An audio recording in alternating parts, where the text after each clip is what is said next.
Les voy a pedir que cerremos nuestros ojitos para orar al Señor. Padre, en el nombre de Jesús te damos tantas gracias, Dios, por darnos esta oportunidad de poder estar en tu presencia en torno al estudio de la palabra. Señor, trae por tu amor y tu misericordia a nuestras vidas la claridad. Señor Jesús, abre nuestro entendimiento. Padre, háblanos por medio de la palabra, enséñanos, Señor. Permítenos ser dóciles frente a las Escrituras, Señor. Y permítenos, Señor, mirar las Escrituras como un baluarte precioso para nuestras vidas, Señor. Gracias porque tu Espíritu Santo ha despertado nuestro espíritu para poder estar aquí hasta ahora. Gracias porque tú hoy día nos ministrarás por medio del conocimiento de las Escrituras y bendecirás, esto bendecirá nuestras vidas, Señor. Bendice a todos los que se están conectando, a los que se van a conectar, a los que hoy día no podrán tal vez conectarse. Señor, que tu bendición les alcance. Por gracia, amor y misericordia te lo pedimos todo. Amén y amén. Bien, Dios les bendiga. Quisiera poder partir. A ver, voy a compartir inmediatamente las presentaciones. Bien. Ahí está. Eso. Vamos a partir hoy día con esta segunda clase de hermenéutica. Amén. Y vamos a hablar un poco de la metodología de hoy. El propósito entonces es conocer hoy día el círculo hermenéutico. Ojalá podamos llegar definitivamente a lo que significa todas las consideraciones que vamos a tener que tener y considerar para poder interpretar correctamente un versículo o un capítulo bíblico, ¿no? O un pasaje bíblico. El objetivo del aprendizaje hoy día, familiarizarse con los conceptos de contexto canónico, función del libro, género literario y contexto en realidad, contexto en general. Porque cuando uno habla de contextos en el texto, uno habla de muchos contextos, no solo de uno. Y vamos a hablar repetidamente acerca del contexto. Tarea a realizar, vamos a repasar prolegómeno y bibliología. Estos dos términos significan lo mismo, es bibliología, es una materia que se estudia acerca de el orden de los libros, la historia de los libros, la cronología de los libros escritos, los géneros literarios de los libros, pero yo les voy a mostrar unas diapositivas solamente para que ustedes vayan ubicándose allí en qué libro, en qué tiempo, qué orden tienen. El Antiguo Testamento tiene un orden literario, el Nuevo Testamento tiene un orden más cronológico. Pero les voy a mostrar solo una diapositiva para que vayan entendiendo un poco los conceptos de bibliología. Eso lo vamos a hacer como tarea al final. Idea central de la clase, conocer las consideraciones hermenéuticas.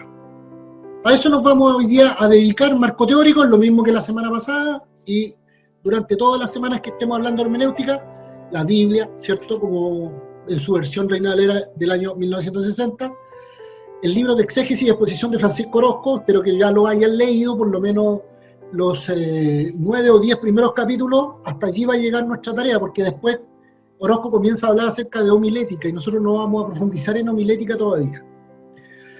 Y el tercer libro es la predicación cristocéntrica de Cluny, ¿ya? Yo les envié las herramientas la semana pasada del Strong, la concordancia Strong. Vamos a aprender a usar la concordancia. Les mandé un libro acerca de la traducción al español desde el hebreo al arameo y desde el griego al español. Y me parece que esos son los libros que les envié. Hay unos comentarios, igual ustedes los pueden buscar en internet, más libros hermenéuticos. Hay mucho material y siempre es bueno crear carpetas en el computador y almacenar en hermenéutica una carpeta que diga hermenéutica, y usted ahí guarda estos videos, los links, guarda los apuntes, las PPT y los libros de herramientas que les estoy tratando de transmitir. ¿Ya? Después tenemos el plan de la clase para hoy día. Vamos a terminar de ver la evolución histórica de la hermenéutica, vamos a hablar de la alegoría, que eso es lo más importante hoy día que me gustaría hablar, y vamos a tocar el círculo hermenéutico. Repaso de la clase anterior. yo me comprometí en que iba a llamar a algunos hermanos para que me explicaran este concepto de la armonía, ¿cierto?, que hay entre exégesis, hermenéutica y homilética. No llamé a nadie, pero lo vamos a repasar ahora para que lo podamos revisar. La semana pasada hablábamos que si existía algún rechazo a la hermenéutica, era un rechazo a los principios que la hermenéutica estudia, que son conscientes, declarados y reconocidos. Eso lo vimos la semana pasada. Es decir, la hermenéutica conscientemente declara, ¿cierto?, y reconoce herramientas de interpretación. Bueno, el que los rechaza, rechaza eso. Rechaza los conscientes, declarados y reconocidos, ¿cierto?, herramientas que se han estudiado para acercarnos a interpretar un texto, ¿ya? ¿Por qué? Porque todos los lectores son intérpretes. Todo lector de la Biblia, de alguna forma u otra, y sobre todo el que comenta un versículo bíblico. Por ejemplo, yo le podría ahora hacer leer a mi hermana Elizabeth un texto bíblico y que me diga qué entiende. Bueno, lo que ella entienda, su comprensión de lectura va a ser una interpretación. Entonces, es inevitable la interpretación, es inevitable la hermenéutica. Ahora, cuando yo rechazo la hermenéutica como materia propiamente tal, yo estoy rechazando, ¿cierto?, las herramientas conscientes, declaradas y reconocidas que se usan para interpretar. Y las estoy cambiando, ¿cierto?, por mi, ¿cierto?, hermenéutica propia, que es, como lo decíamos la semana pasada, es inconsciente, es escondida y es personal. ¿Se da cuenta? Entonces, todos necesariamente tenemos que usar alguna forma de interpretación de una lectura bíblica. Y los que dicen, porque usted siempre se va a encontrar con gente que diga, no, ¿para qué hermenéutica si la Biblia, ¿cierto?, es interpretable de cualquier forma? Bueno, ese rechazo que tienen hacia la hermenéutica formal es, ¿cierto?, defendiendo la interpretación personal. Segundo, hay una relación íntima entre, y esto no es lo que quería que me explicaran ustedes, pero se los voy a repasar para que a ustedes les quede más claro, porque estos dos puntos son los dos puntos claves de la semana pasada. Hay una relación íntima entre exégesis, hermenéutica, y estas dos con la homilética, ¿ya? Así como exégesis establece el significado de un texto, ya sea gramatical, lingüístico, ¿cierto?, modismos, ¿cierto? En hermenéutica encontramos los principios y esquemas para su interpretación. Exégesis se preocupa del idioma, hermenéutica se preocupa de darnos las herramientas para la correcta interpretación, ajustándose a esa exégesis, ajustándose al idioma original. ¿Ya? Así asemejamos la hermenéutica a la teoría. Si asemejamos la hermenéutica a la teoría, ¿cierto?, exégesis en la práctica, ¿ya? Explicamos el lenguaje gramatical, sintaxis, exégesis, aplicando las reglas bíblicas de interpretación hermenéutica. Y esto forma la sustancia que ha de ser proclamada y predicada, que es la homilética. Hermano, esto a ustedes como primera clase les tiene que quedar muy, muy claro. Ustedes me tienen que decir, pastor, mire, yo estoy clarito con esto de que la exégesis se preocupa, ¿cierto?, de darnos antecedentes acerca del idioma y la exactitud del término, de la palabra. Ya lo vamos a ver en unos ejemplos más adelante. Y la hermenéutica, ¿cierto?, me habla acerca del contexto, quién lo dijo, por qué lo dijo, y eso enriquece ese texto, ¿ya? Eso. Entonces, exégesis nos trae luz sobre el lenguaje, significado y léxico original. La hermenéutica nos permite interpretar correctamente con sus herramientas, basado también en la exégesis. Recuerde que la hermenéutica, vamos a ir viendo las herramientas, tenemos fundamentalmente el término contexto. Lo que hace hermenéutica te da herramientas en el contexto. Te dice la historia, quién lo escribió, cuándo se escribió, antes o posterior de tal evento, por qué lo escribieron, a quiénes se lo escribieron, ¿cierto? Y con esos elementos la hermenéutica te ayuda a interpretar lo que la exégesis dice de ese texto. ¿Se acuerda que hablábamos también de la eisegesis? La eisegesis, recuerde que es, usted lee un texto y usted le pone ese texto. Por ejemplo, le voy a decir, Hechos capítulo 1, verso 8. Y recibiréis poder, ¿cierto?, cuando haya venido sobre vosotros el Espíritu Santo y me seréis testigos en Samaria, en Judea. Ya lo vamos a ver más adelante. Cuando usted leyó ese texto y comienza a predicar, y dice, hermanos, Judá, y me saliste testigo en Samaria. Tu Samaria es tu casa. Tu Samaria es Judea. Tu Judea son tus vecinos. ¿Usted qué es lo que está haciendo? Usted le está poniendo algo a ese texto, que el texto no lo dice, porque no es lo que dice. A eso se llama exégesis. Y cuando usted toma el texto tal cual, desde el idioma y con la herramienta interpretativa, y extrae lo que dice realmente el texto, eso es exégesis, ¿ya? Eso nos tiene que quedar muy, muy claro, mis amados hermanos. Ejemplo práctico usando la exégesis. La misericordia, por ejemplo. ¿Qué significa? Significado de misericordia. Aquí vamos a ver un ejemplo muy práctico. En Éxodo capítulo 34, verso 6, dice Moisés: oh eterno, Dios piadoso y clemente, lento para la ira y grande en misericordia y en fidelidad. Ahora, si yo estuviera predicando este texto, yo diría, hermano, ¿sabe lo que significa que el Moisés haya dicho lento para la ira y grande en misericordia? ¿Ya? Yo me podría referir solamente a la palabra misericordia en este texto. Y yo tomo esta palabra y hago una exégesis de esta palabra, del texto, solamente considerando misericordia. Tomo solamente la palabra misericordia y yo voy a hacer una exégesis de este texto. La palabra misericordia proviene del latín misere. Mire, aquí hay dos definiciones, una latina y una hebrea, ¿ya? La latina dice que la palabra misericordia proviene del latín misere, que significa miseria y necesidad. Cardis, que indica corazón, y a, que expresa hacia los demás. ¿Ya? Entonces, hay tres términos desde el latín, con la palabra misericordia. Cuando yo puedo tomar una palabra del texto y yo te puedo traer el significado real y enriquezco todo el texto. Porque el texto, Éxodo 34:6, es un maravilloso texto. Oh eterno Dios, piadoso y clemente, lento para la ira y grande en misericordia y en fidelidad.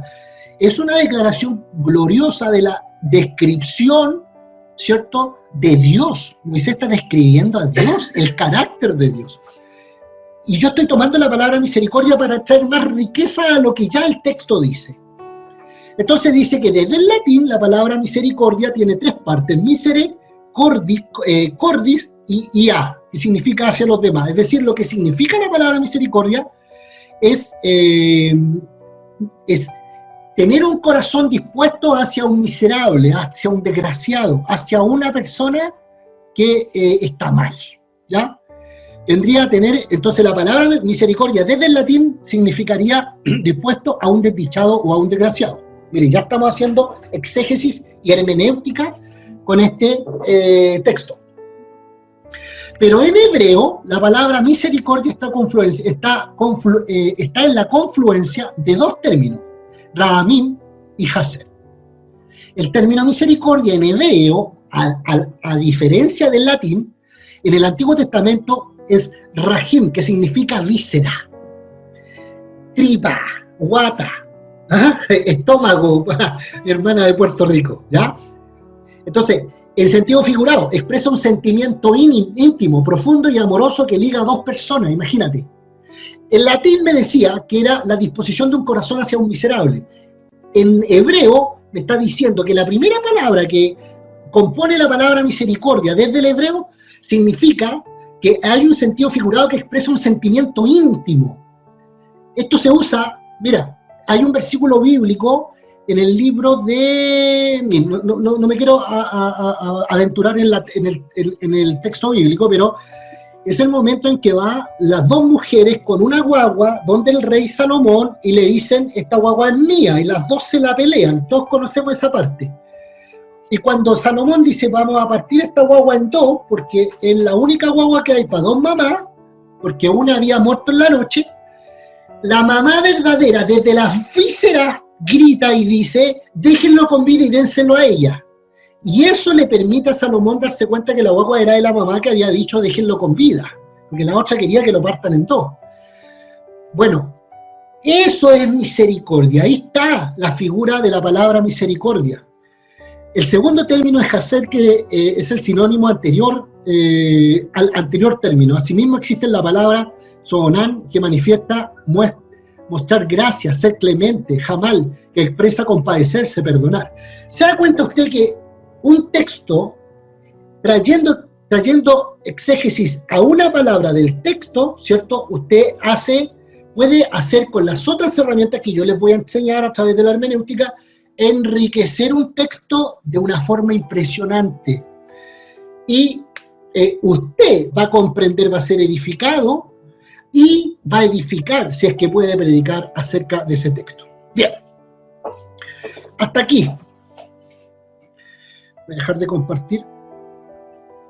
¿Dudas? Si alguien tuviera alguna consulta hasta este momento, no habría problema en que la hiciera. Bienvenido a todos mis hermanos y hermanas que se están conectando. Estamos pasando un momento genial en torno a la hermenéutica a esta hora de día viernes. Si no tengo entonces comentarios ni preguntas, vamos a continuar trayendo... Yo, pastor... A ver. Pastor, tengo una duda, a ver si la puedo plantear como para que me la... Si se la puedo responder. Bajo los conceptos de exégesis, hermenéutica y homilética, podríamos decir que no lo tengo muy claro todavía, por eso se lo voy a preguntar así, que habrían palabras que a lo mejor no sé, que habrían palabras en la Biblia que no serían para nosotros directamente.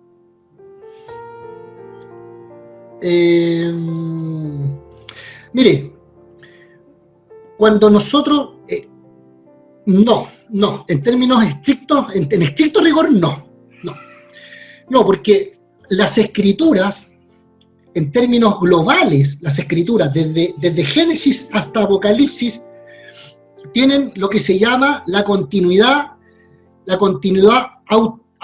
autora y la continuidad de contenido, que es lo que sí hay es evolución progresiva de revelación, la revelación progresiva o evolutiva, ¿ya? Por ejemplo, Abraham no tenía la misma revelación de Dios que tenemos nosotros, o que tuvieron los apóstoles, para no salirnos de la Biblia. Abraham no tuvo la misma revelación de Dios que tuvo Moisés, por ejemplo, que tuvieron los profetas del Antiguo Testamento, y no tuvieron el mismo nivel de revelación que tuvieron los discípulos estando con Jesús. Eso se llama evolución progresiva de la revelación, ¿ya? En la Escritura. Después de eso nos encontramos con que el autor de las Escrituras es una sola persona. La inspiración hacia el individuo que toma y escribe, ¿cierto? Ya sea en piel o en papiro o en cualquier elemento, es el Espíritu Santo, ¿ya? Eso lo dice el apóstol Pablo en Timoteo.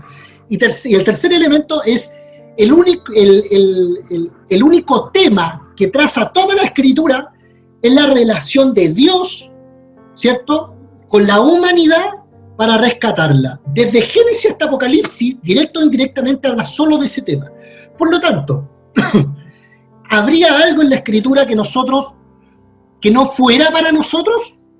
Independiente del idioma, independiente del modismo, independiente del lugar geográfico donde se escribió, o independiente del individuo, cronológicamente, todas esas consideraciones, no debiera haber una parte que no nos corresponde, que no podríamos entender, ¿ya? En el Antiguo Testamento hay una dimensión de revelación parcializada que se complementa después con Jesús, con el Nuevo Testamento, con los Evangelios, con las epístolas del apóstol Pablo, que es aclarado acá, en el Nuevo Testamento. Por eso el Nuevo Testamento interpreta el Antiguo Testamento. Entonces, por lo tanto, mi hermano, ¿cuál es su nombre, mi hermano, que me preguntó? El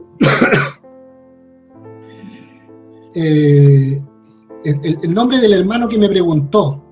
El hermano Daniel. Daniel, ya, eso, mi hermano Daniel, eso. Entonces, no podríamos decir que en la Escritura hay una parte que no sea, que sea un misterio absoluto, que no podamos, no debiéramos llegar a esa conclusión. Eso. Espero haberle respondido su pregunta. Sí, gracias, pastor. Gracias, muchas gracias. ¿Alguien más? ¿Alguna duda así como interesante que podría saltar? Y si no, vamos a continuar con esto del desarrollo, hermano, del desarrollo. Muy importante el desarrollo de este ejercicio. Como les digo, la hermenéutica es inevitable y todos la han practicado. Y se ha tenido que ir desarrollando y perfeccionando en el tiempo. Vamos a ver esto. Déjenme seguir compartiendo esto. Bueno, la semana pasada hablamos de que en Alejandría, entonces, el producto del menosprecio, ya con el que, ahí estoy compartiendo, ¿verdad? Sí. Denme un segundo, quiero agrandar más esto, ahí está.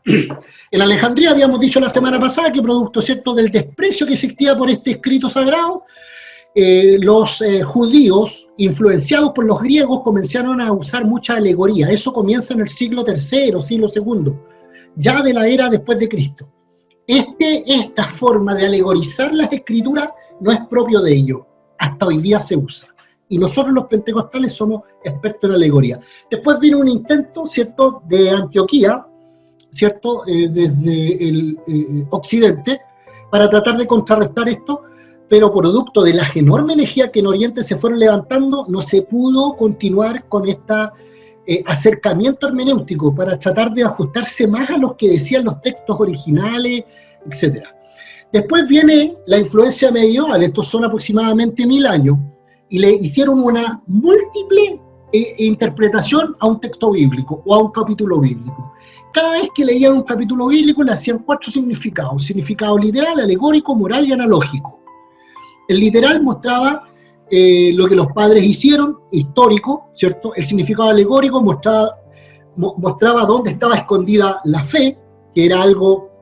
Ya vamos a ver, para entender bien qué es lo que significa la alegoría, hermano. Después, el significado moral eran reglas diarias para la vida, y el significado analógico era lo apocalíptico, lo profético, lo posterior que iba a ocurrir, ¿ya? Y esta forma de interpretación se mantuvo prácticamente durante 1000 años.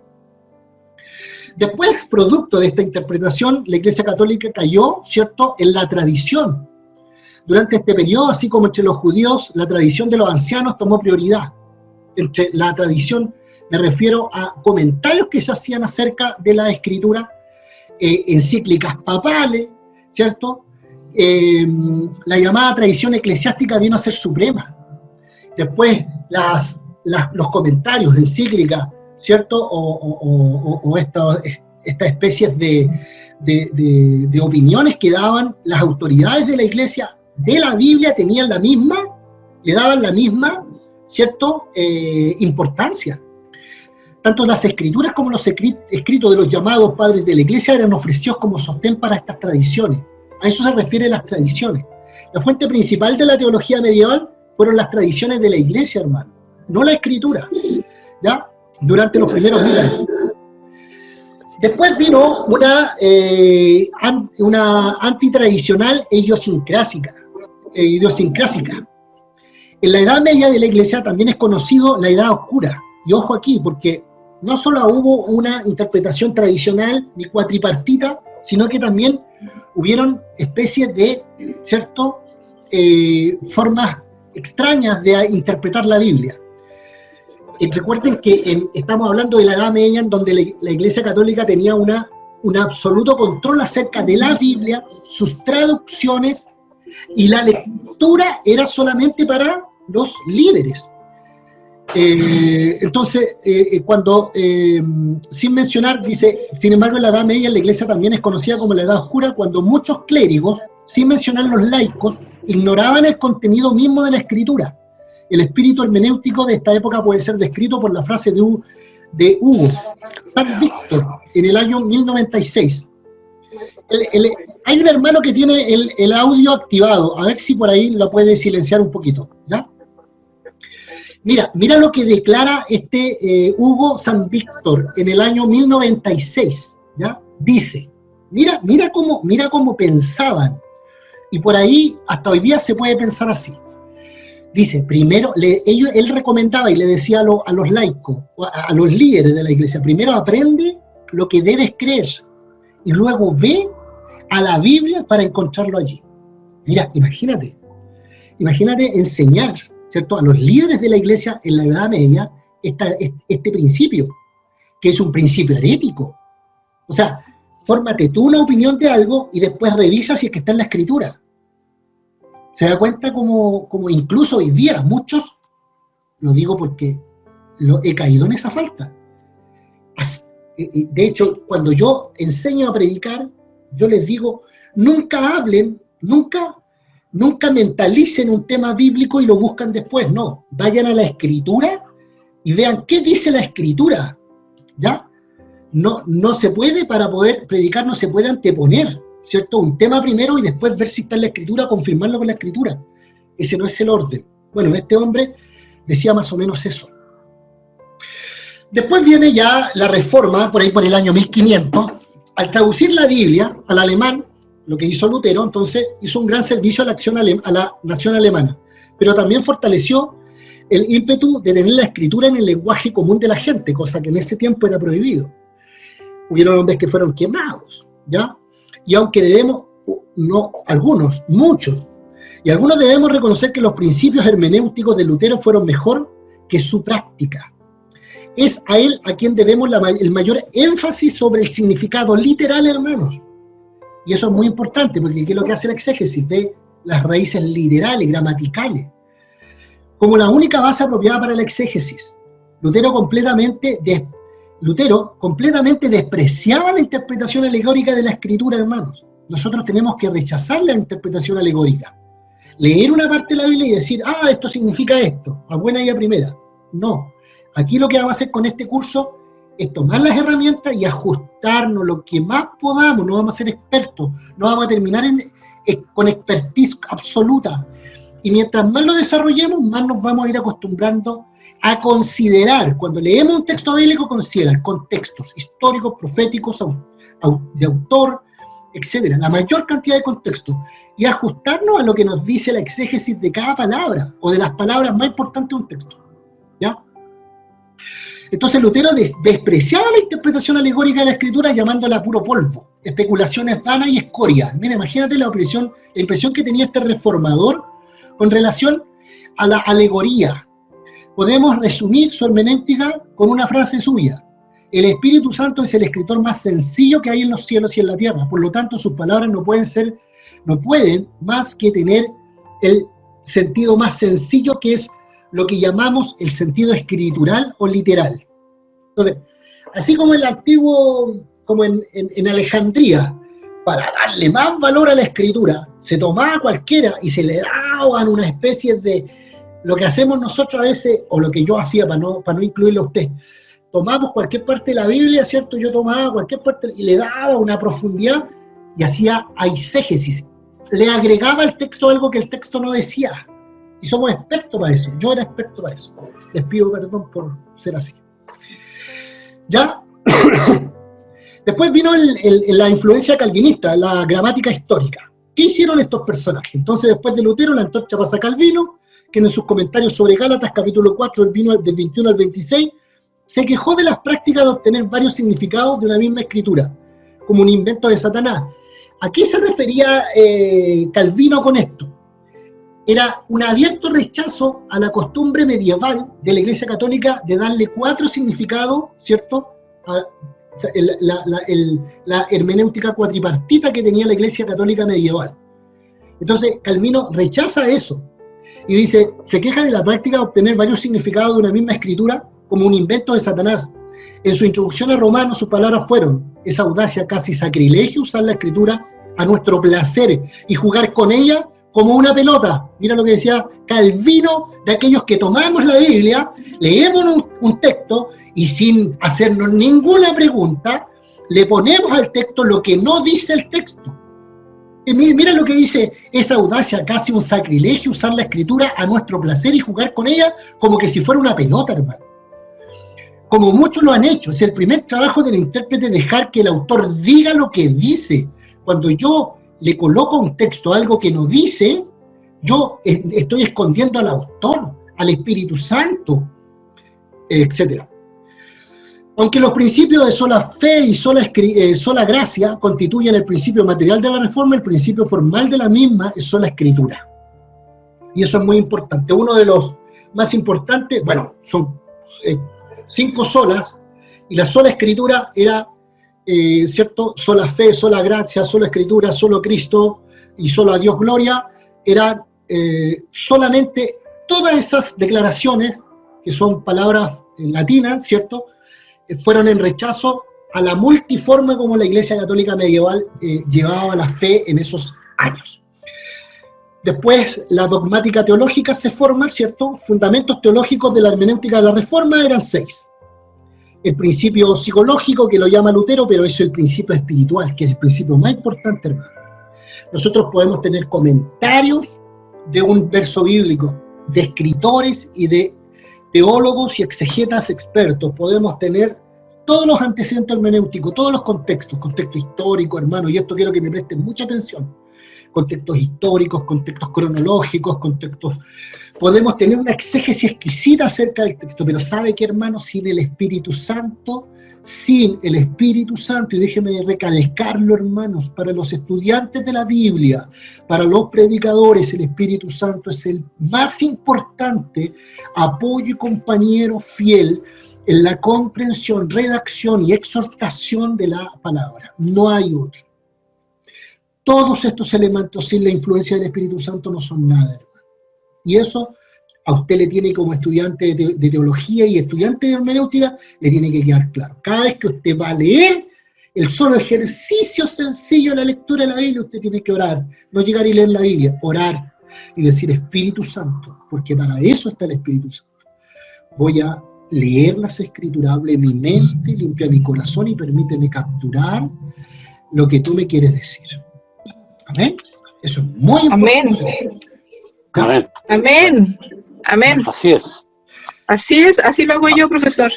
Eso. Amén. Así lo tienen que hacer.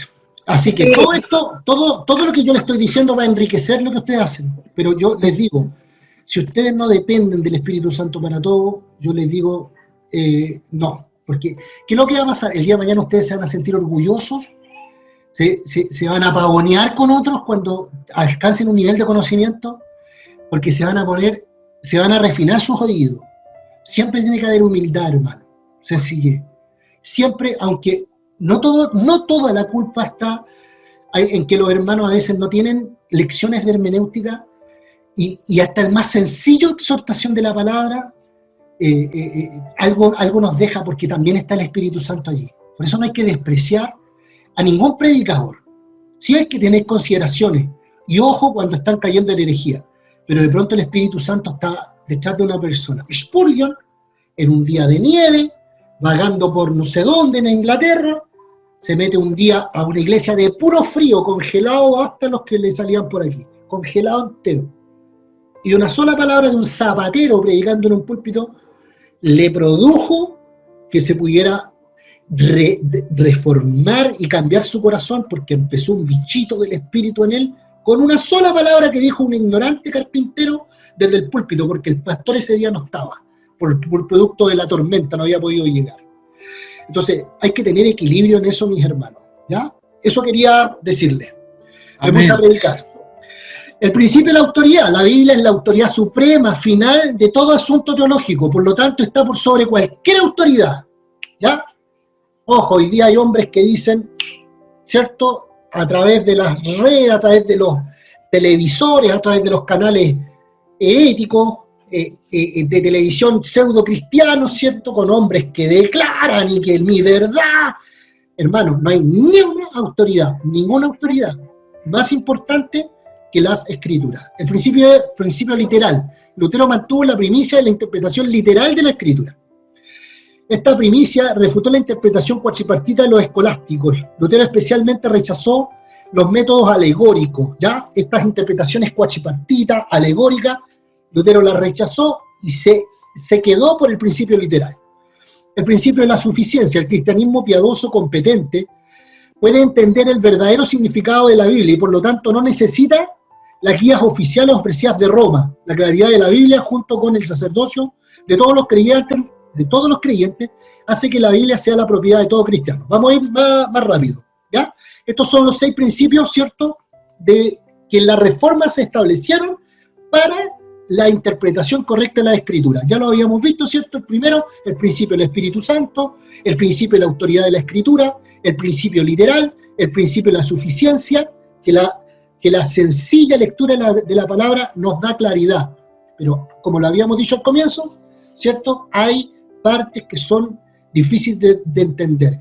Y por la costumbre que tenemos de alegorizar todo, entonces nosotros tenemos que recurrir a la hermenéutica. El principio cristológico es muy importante. Desde Génesis hasta Apocalipsis, todo se trata de Cristo, no se trata de otra cosa. Génesis 3:15, de ahí en adelante, todo es Cristo, Cristo, Cristo. Todos los profetas, los poetas, las historias que se escriben, la revelación de Dios, las teofanías, todo hablaba de Cristo, ¿ya? El principio de la ley y del evangelio, ¿ya? Después viene ya más adelante, ahora, después de la Reforma, en el siglo XVIII más o menos, y aquí yo quiero llegar porque quiero terminar con esto, hermano, el postmodernista libre, el lector libre. ¿Qué dice esta evolución, este desarrollo hermenéutico? Se da cuenta que pasamos desde Alejandría en el siglo III, ahora estamos llegando al siglo XVIII, cómo se fue a través del tiempo evolucionando esta linda materia de la hermenéutica, y llegamos al postmodernista lector libre. Debemos reconocer, sin embargo, en la buena providencia de Dios, que en nuestras iglesias la hermenéutica ha vuelto su debida importancia. Los pastores y predicadores están buscando prepararse mejor. Libros están siendo publicados y escuelas establecidas y de hermenéutica bíblica, cuyo nacimiento hemos trazado a Esdras.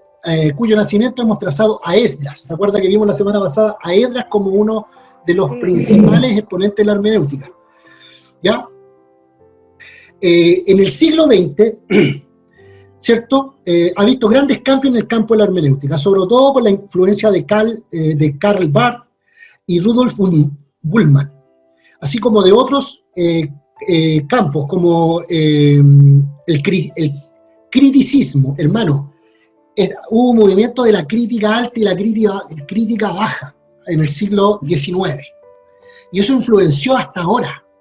Esa es una influencia, ¿cierto?, de científicas. Se juntaron científicos a estudiar, ¿cierto?, todos los aspectos de la Biblia, y la fueron desglosando y la hicieron pebre. Esos movimientos contemporáneos que hoy día están, ¿cierto?, todavía en boga, han perjudicado a la iglesia. Muchas iglesias, muchos pastores, muchas corrientes cristianas se han visto influenciadas por estos científicos que han tomado y han analizado la Biblia en términos científicos, en términos arqueológicos, en todos los términos posibles. La han desglosado, le han sacado su aspecto espiritual, lo pusieron a un aspecto solamente moral, etc. Y esa influencia todavía nos llega a nosotros.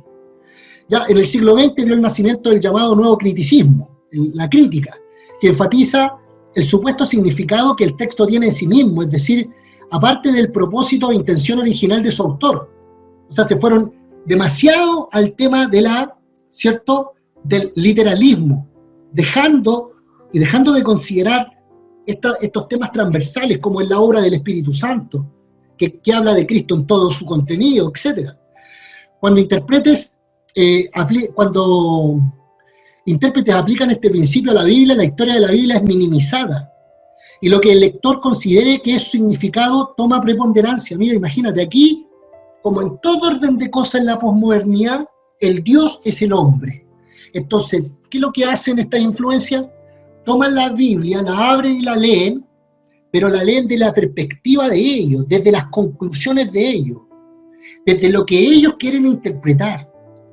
Y es increíble darnos cuenta que a través de la historia, esto parte en Alejandría con alegoría y termina en nuestro siglo con posmodernismo y la misma alegoría.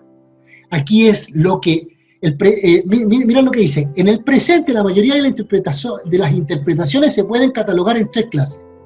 Aquellas que ven al texto como autónomo, algo totalmente independiente, que no tiene vínculo ni con la historia teológica, ni con Cristo, ni con desarrollo evolutivo de la revelación, ni con el Espíritu Santo, aquellas que elevan el rol del lector como intérprete, es decir, yo leo y yo interpreto como yo quiero, porque ese es el pensamiento posmodernista, que el hombre, ¿cierto?, es la medida de todas las cosas, y aquellas que consideran suprema la intención del autor. Esas son las posturas posmodernistas. Parte en la alegoría y termina en este siglo en la alegoría. ¿Ya? La alegoría, ejemplo de alegoría. Aquí yo les voy a dar solo un ejemplo de alegoría. Capítulo 1, versículo 8 del libro de los Hechos. Dice, pero recibiréis poder cuando haya venido sobre vosotros, ¿cierto?, el Espíritu Santo, y me seréis testigos en Jerusalén, en Judea, en Samaria y hasta lo último de la tierra. ¿Ya?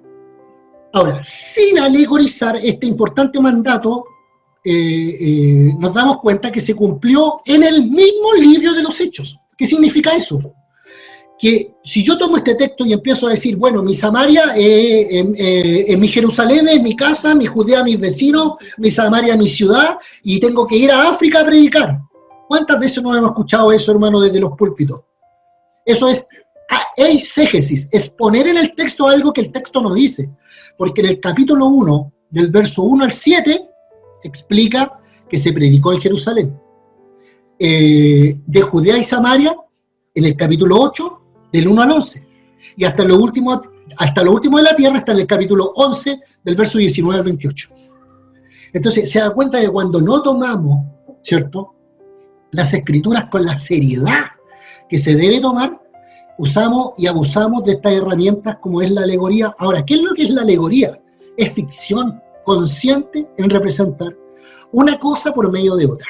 Se da cuenta que nosotros le damos un significado a la representación simbólica de ideas abstractas y nos imaginamos cosas. Leemos una estrofa bíblica y comenzamos. Bueno, esto significa esto significa esto otro. Y se nos ocurren un montón de cosas.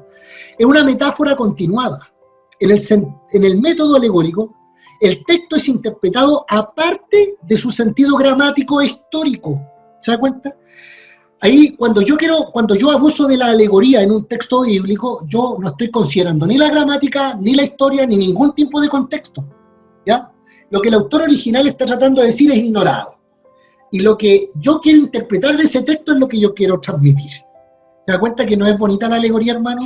Y tenemos que alejarnos de eso. Y yo la semana pasada le dije que nosotros los pentecostales tenemos un doctorado en alegoría. Porque no sabemos, no hemos tomado a lo mejor esta información de forma seria. Lo que el intérprete quiere que el texto diga viene a ser un factor, el único factor importante. Se da cuenta que esto es postmodernismo en donde el individuo es el que determina el significado de las cosas. Bien, la Biblia contiene muchas situaciones de alegoría que se usan para explicar verdades espirituales o para anunciar acontecimientos futuros.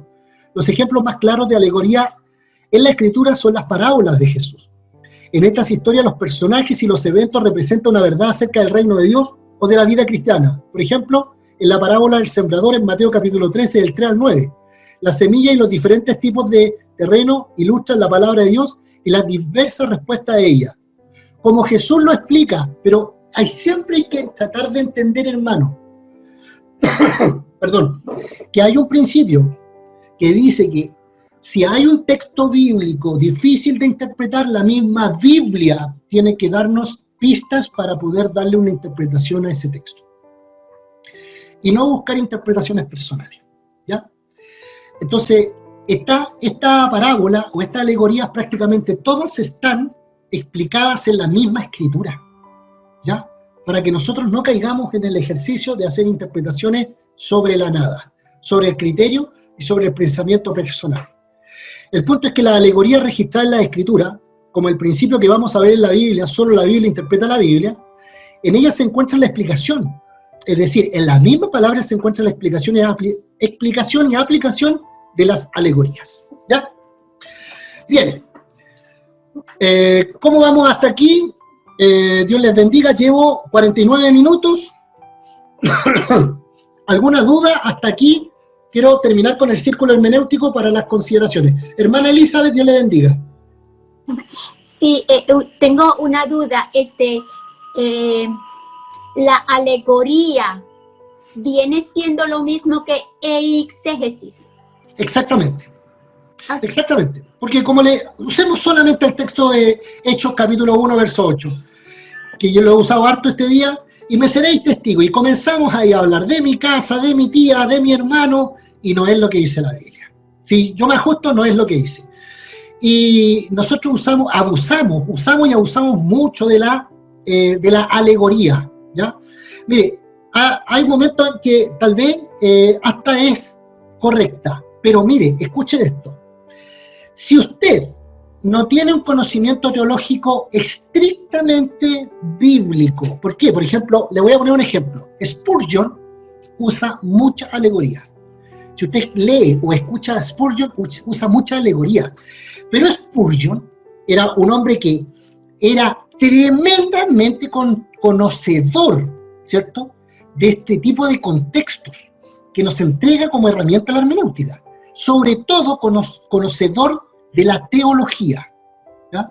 Entonces, si nosotros no tenemos estos contextos conocidos, tomémonos el trabajo de, cuando tenemos un texto bíblico, ajustarnos a las herramientas hermenéuticas para no alegorizar o bajar la cantidad de alegoría a lo menos posible, porque estaríamos recurriendo a lo que decía mi hermana Elizabeth de la eisegesis, poner al texto algo que el texto no dice.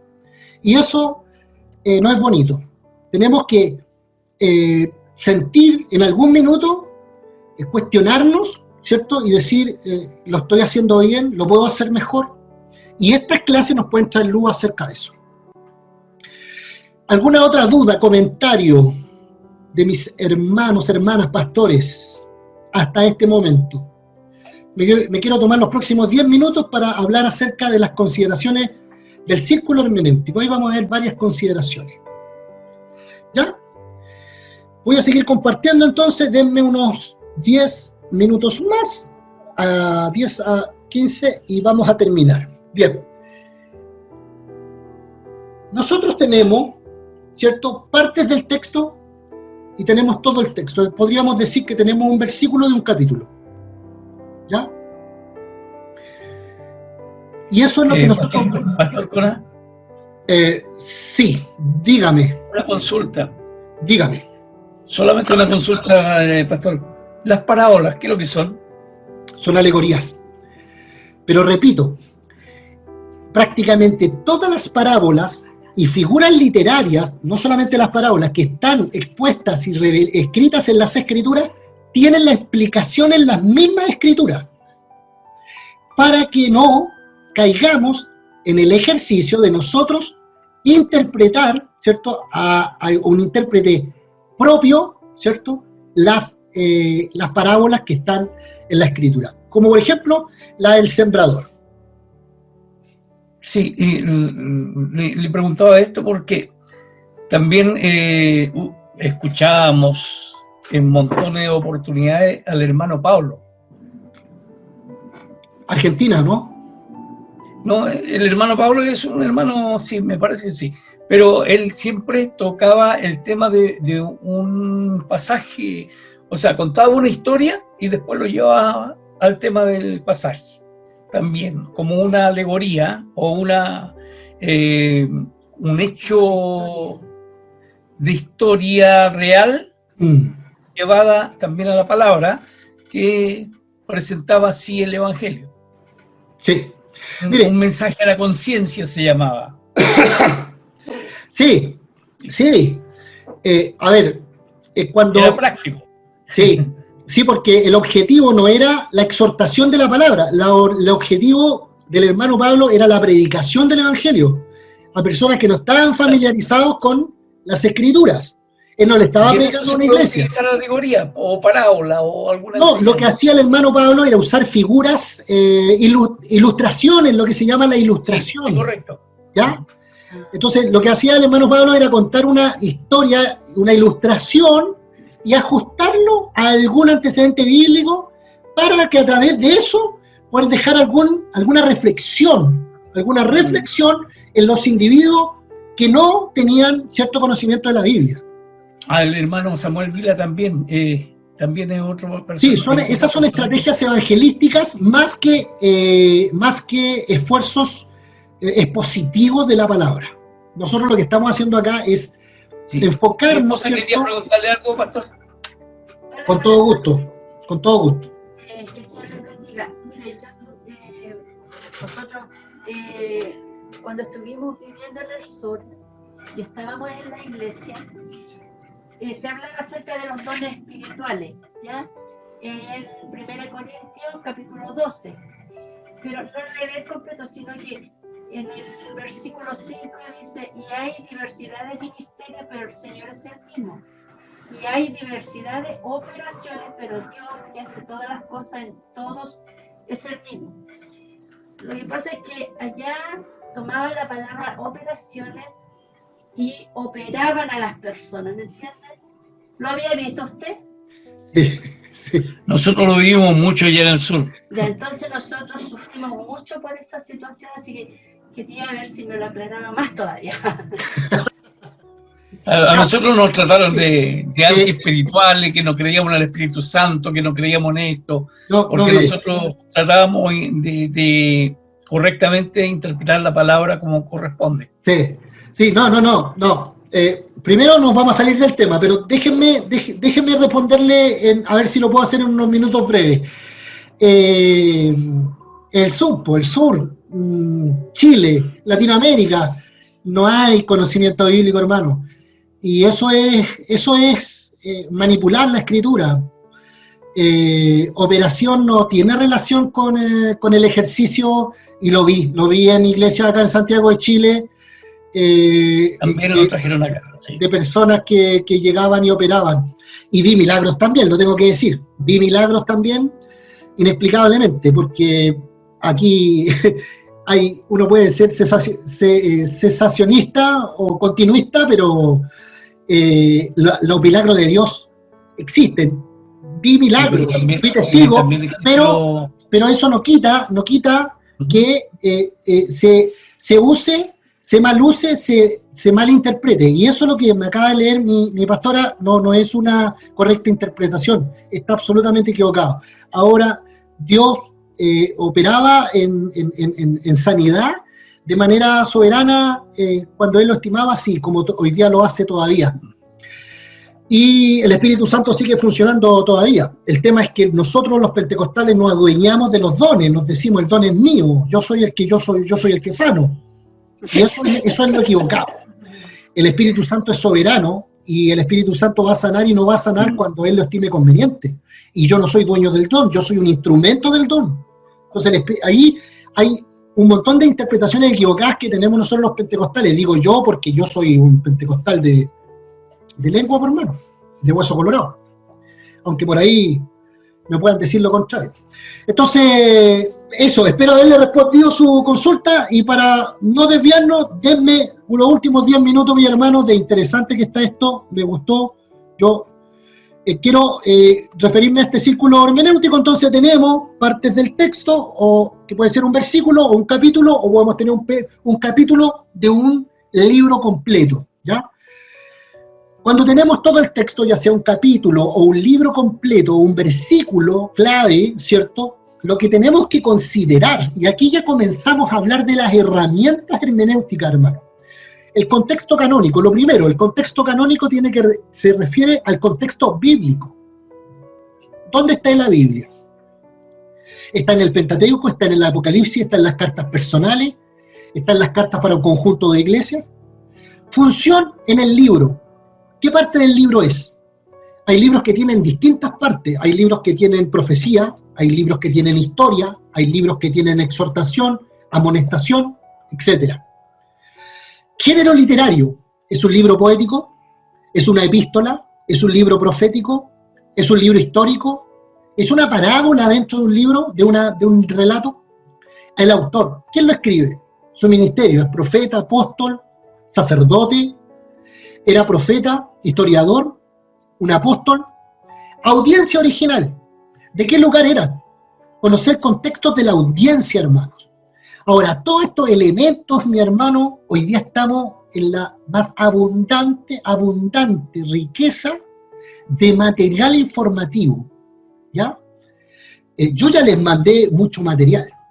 Cada Biblia de estudio, hermano, usted podría tener una colección de Biblias de estudio, ¿cierto? Y cada Biblia de estudio, en la parte anterior al libro, habla de todas estas consultas que yo le estoy haciendo. Hay comentaristas de Biblias que son muy enriquecedoras. Es decir, cuando nosotros tomamos la Biblia y descuidadamente hacemos una exhortación superficial, ¿cierto?, de un aspecto bíblico, lo que estamos haciendo es un pecado. Hoy día es un pecado, literalmente, hermano.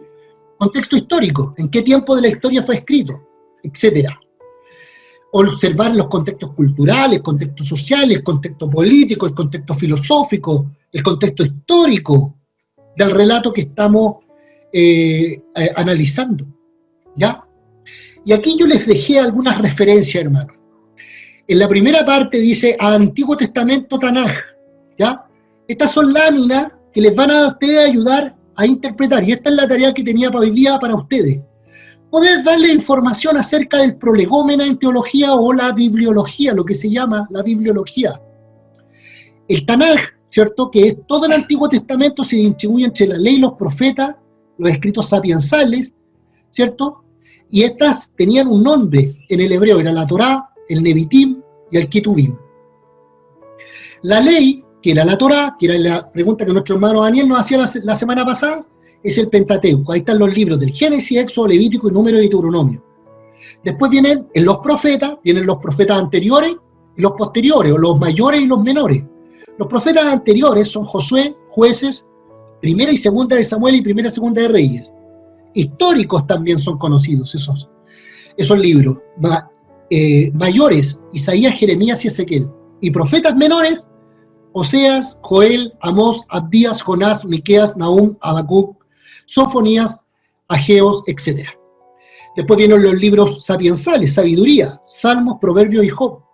Los rollos de las fiestas, los libros que se cantaban para las festividades de los judíos, Cantar de los Cantares, Luz, Lamentaciones, Ruth, Lamentaciones, no Luz. Revelación, Daniel, Esdras, Nehemías, etc. Esto es una estructura para que ustedes sepan, ya, a ver, voy a leer Primera de Reyes. ¿Qué es lo que es? Un libro histórico, ¿cierto? Es un libro anterior a los profetas. Ya tengo antecedentes, ¿se da cuenta? El Antiguo Testamento no tiene un orden cronológico, pero sí tiene un orden literario. Tiene libros sapiensales, libros proféticos, tiene libros históricos, esos tres aspectos. Aquí hay una gráfica que le muestra a usted el Éxodo y la entrada en la tierra prometida, y se ajustan algunos libros ahí.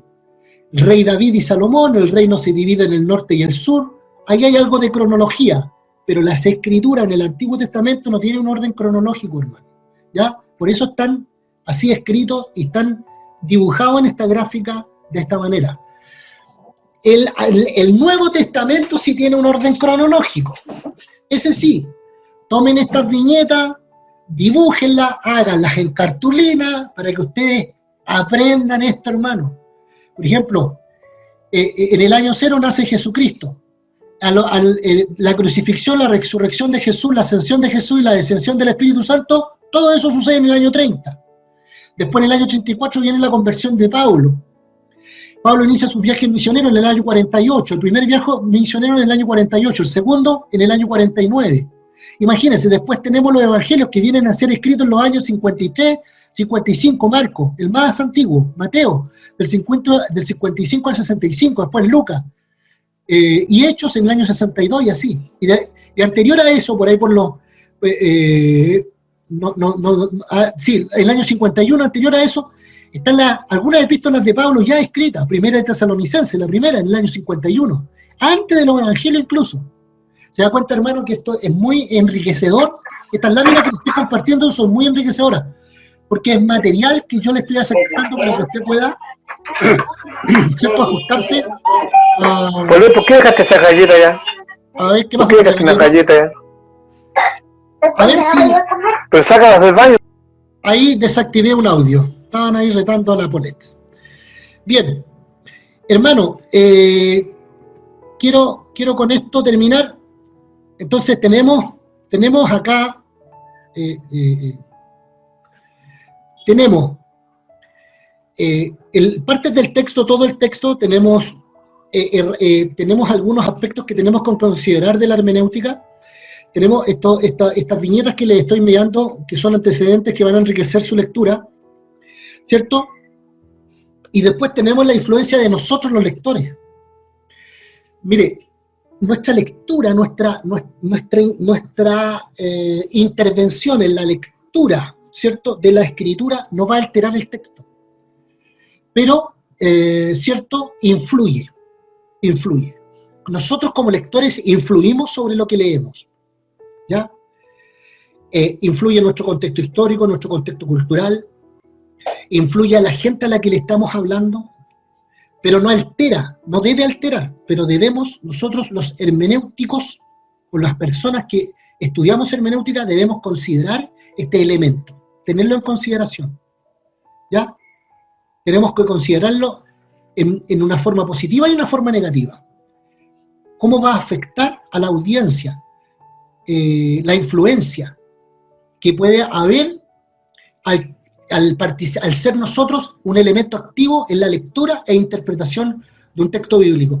Y finalmente, y sobre todo, cuando alguien predica, ¿cierto? Tenemos que tener estas consideraciones. ¿Qué es lo que estoy haciendo aquí? Con el círculo hermenéutico, yo le estoy dando todas las consideraciones que usted tiene que tener cuando lee un texto bíblico. Después está el Espíritu Santo. El Espíritu Santo debe ser el factor más importante a la hora de la lectura y el estudio de las Escrituras. Y ya se lo había adelantado un poco en delante. Y como cuarto y último aspecto, debemos considerar los contextos históricos, intérpretes históricos, comentaristas históricos, desarrollos de doctrinas históricas, ¿ya? Como les dije, nosotros no debiéramos interpretar descolgado de las doctrinas. Nosotros no podíamos tener una interpretación descolgado de la doctrina teológica y del desarrollo de la historia, del desarrollo histórico-teológico que tiene las doctrinas. Principios básicos: solo la Biblia como la palabra de Dios es infalible, ni la iglesia es infalible, ni el mejor intérprete es infalible, y ni los mejores comentaristas son infalibles. Número 1, ese es un principio básico que tenemos que tener, hermanos. Número 2, no somos ni los únicos, ni los primeros, ni los mejores intérpretes. Aunque no aceptamos la tradición de la iglesia como infalible, respetamos el trabajo de nuestros padres en la fe, ¿ya? Hay comentarios exquisitos, maravillosos, enriquecedores, de hombres que a través de la historia han estado, ¿cierto?, dándose el trabajo de interpretar exegéticamente, hermenéuticamente, los comentarios mismos que salen en las Biblias de estudio son muy enriquecedores. Y hasta aquí yo quiero dejar curso, esta clase de hoy. Hasta aquí, para no extenderme más, son las 9:08, no quiero abusar del tiempo, espero haber aprovechado a cabalidad todo lo que hemos enseñado hoy día. No sé si hay alguna consulta con respecto al círculo hermenéutico, las consideraciones. Ya estamos entrando en materia derecha, ya no estamos enredando en materia consideraciones hermenéuticas que hay que tener para el momento de leer la Escritura y sobre todo para predicarla, ¿ya? Primero, acercarnos y buscar correctas fuentes gramaticales, exégesis. Segundo, todas estas consideraciones, ¿cierto?, hermenéuticas, ya sea contextos. Esta palabra la vamos a escuchar hasta que los oídos nos salga, ¿cierto? Contexto, contexto, contexto. Cada vez que usted lea un verso bíblico, diga contexto y hágase preguntas. ¿Quién lo escribió? ¿Para quién lo escribió? ¿En qué momento de la historia lo escribió? Lea los capítulos anteriores, los capítulos posteriores. Todo eso en contexto. Lea el comentario del libro, lea el comentario que hacen las diversas Biblias de estudio que usted tiene. Compare. Vaya a los comentarios de la historia. Vaya y ajústese a las doctrinas, ¿cierto?, que han sido el desarrollo de doctrinas históricas. Y cuando tenga todo eso, hermano, usted va a ser profundo y maravillosamente ministrado por la palabra, que es lo más importante que un creyente tiene que vivir. Consultas, dudas, inquietudes, comentarios. Si les puedo, les contestaré. Y si no, mi hermano Sergio, pastor. Mi pastor Sergio es, ¿no? Desmutee su teléfono. Ahí sí. Amén. Buenas noches, hermano. Buenas noches, pastores. Estaba escuchando atentamente y muy enriquecedor todo el material. Y quería hacer una observación en el punto del contexto para quienes está escrito. Yo creo que uno de los mayores errores que cometen los predicadores es interpretar a veces cuando son a lo mejor escrituras que están específicamente para ciertas circunstancias, ciertas personas, o cierto, como lo pasa mucho con las cosas que están escritas para los judíos, que hoy en día la tomamos como que fuéramos para los gentiles también, y traemos una confusión enorme a la iglesia y una mala interpretación. Por eso es muy importante ese punto para los predicadores. A veces, por darle un ejemplo, a veces decimos, no, todo lo que pisar en la planta de nuestros pies será dado, el Señor dice que se nos dará, cuando hay un contexto que es específico para el pueblo de Israel en el tiempo de Josué. Así que es importante ver ese punto. Por lo menos es una de las cosas que más nos ha ayudado a interpretar bien la palabra cuando lo enseñamos. Amén. Sería eso, mi pastor. Muchas gracias por la oportunidad y por todo lo que se está enseñando. Amén. Sí, hay... aquí vuelve a suceder lo mismo que leía la esposa de nuestro pastor Baltasar. Son interpretaciones antojadizas que se hacen de ciertos pasajes bíblicos. Son alegorías, interpretaciones alegóricas que se le hacen y nos caemos, y justamente por eso, por no darnos el trabajo de contextualizar a quién, por qué, en qué momento, a qué historia, qué se está refiriendo cuando dice todo lo que pisare tu planta, de tu pie será tuyo, y pasa esto. Y es motivacional, que eso es el otro enemigo, que es motivacional. Y cuando algo es motivacional, la gente se deleita al escucharlo, y eso es lo que la gente quiere escuchar. La gente quiere escuchar que tú en el púlpito lo dejes 10 metros sobre la tierra y lo mandes para la casa elevado, con puras palabras motivacionales sacadas de la Biblia de contexto. Y eso va a llegar el otro domingo, te va a diezmar y te va a dar y va a correr por ti. Hermano, eso es el lamentable daño que se le hace a Cristo. Hay predicas completas en donde Cristo no es mencionado, hermanos. Eso, gracias mi pastor Sergio por su aporte. ¿Nadie más? ¿Algún comentario? Estos videos están siendo subidos a YouTube. El hermano Alejandro manda el link al grupo. Yo estoy mandando los materiales. Les mandé estas diapos, estas PPT, inmediatamente después de terminar. Se las voy a mandar de nuevo hoy día. La semana pasada ya vamos a hablar acerca de los tipos, los tipos y los antetipos, ¿ya? En la escritura. Y así que aquí hay solo a conciencia de los alumnos, estudien harto, lean, para que sean buenos expositores, ¿ah? Predicación expositiva, que es lo que más necesitamos en este tiempo.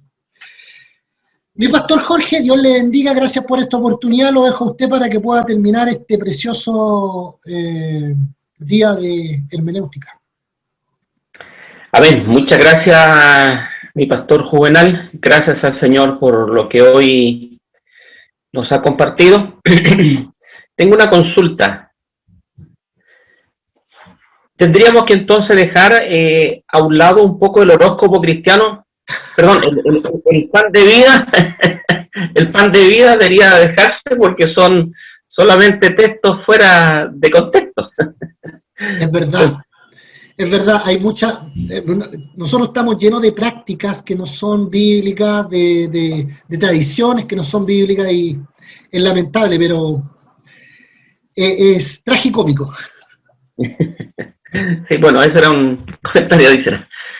Bueno, agradecerle a cada uno de los hermanos que hoy, los pastores, las pastoras y las hermanas que se han conectado. Gracias al Señor por apartar este tiempo para estar juntos, aprendiendo más de la palabra del Señor, que ese es lo que nos motiva y esperamos siempre estar con esa visión. Vamos a invitar a nuestro hermano Daniel de Concepción para que él pueda orar al Señor para poder despedirnos. Y mañana nuestras actividades, cada uno en nuestras iglesias. El domingo también hay una palabra que Dios tiene preparada hermenéuticamente ahora con la clase de hoy para poder compartirnos a cada uno de nosotros. Así que Dios les bendiga, mi hermano Daniel, a la distancia, que nos pida al Señor la bendición para desconectarnos y poder descansar de este día laboral que hemos tenido. Amén. Bendiciones a todos los pastores, pastoras, hermanos que están compartiendo este estudio. Agradecido del Señor por también ser parte de esta clase. Vamos a orar al Señor, vamos a darle gracias porque nos pudimos reunir a través de este medio, ¿cierto? Y porque Él también, a través de su palabra, a través de las palabras del pastor Cona, ¿cierto? También va abriendo nuestros ojos con respecto a la palabra. Como decía él, tenemos muchos modismos, a lo mejor, enseñanzas que a lo mejor las tuvimos erróneamente por muchos años, pero gracias a Dios, ¿cierto? Ahora podemos entender en mayor profundidad su palabra. Así que les invito a orar en el nombre del Señor. Padre, damos gracias, Señor, por la vida, por la salud que nos das cada día, Señor, por tu misericordia renovada cada mañana, Señor. Gracias, Padre eterno, por todo lo que nos das, Señor, porque sabemos que tú nos cuidas, tú nos proteges, tú nos bendices, Señor. Padre, agradecemos, Señor, este tiempo que hemos tenido de aprender de tu palabra, Señor, aprender, Padre Santo, a interpretar de la mejor forma posible, Señor, tu palabra. Señor, queremos, Padre mío, dedicarnos, Señor, a eso, a aprender cada día más. Queremos que tu Espíritu Santo obre en nosotros, Señor, abriendo nuestra mente, nuestros ojos, Señor, a tu palabra, a lo que tú realmente quieres decir, Señor.